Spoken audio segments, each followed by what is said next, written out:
Seguono le ricerche, hanno esteso le ricerche a tutto il Trentino e il Bellunese e basta. Lei conosceva il ragazzo? Sì, era venuto qualche volta a casa nostra. È sconsolato il papà di Giulia all'uscita dal comando dei Carabinieri di Vigonovo. Di sua figlia ancora nessuna notizia. Giulia Cecchettin, 22 anni, laureanda in ingegneria, è scomparsa da 2 giorni. Con lei l'ex fidanzato Filippo Turetta, coetaneo.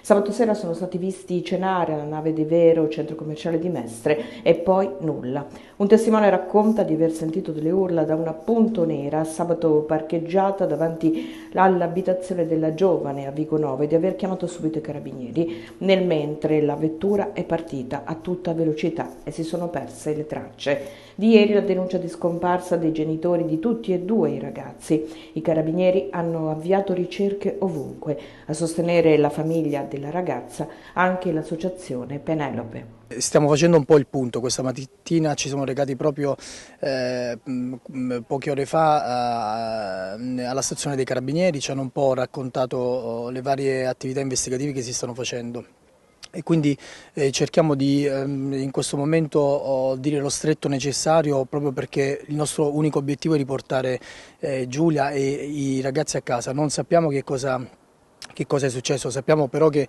diciamo, il rapporto loro di coppia era un po' tormentato.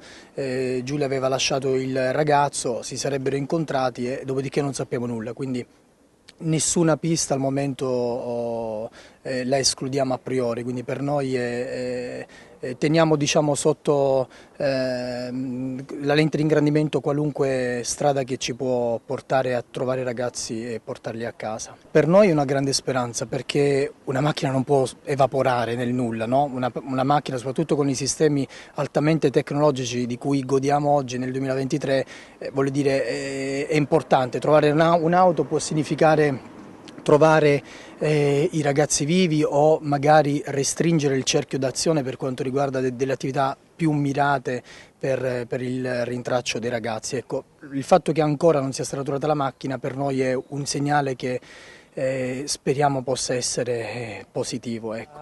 La targa per noi è fondamentale, quindi focalizzatevi a vedere questa macchina, un grande punto di colore nero, e la targa che abbiamo elencato in locandina, che magari vi posso anche comunicare. Il numero della targa è F di Firenze, A di Ancona, 015 Y e di Empoli, quindi guardarsi intorno, perché trovare una grande punto di colore nero potrebbe essere importante proprio per il discorso di cui facevamo prima.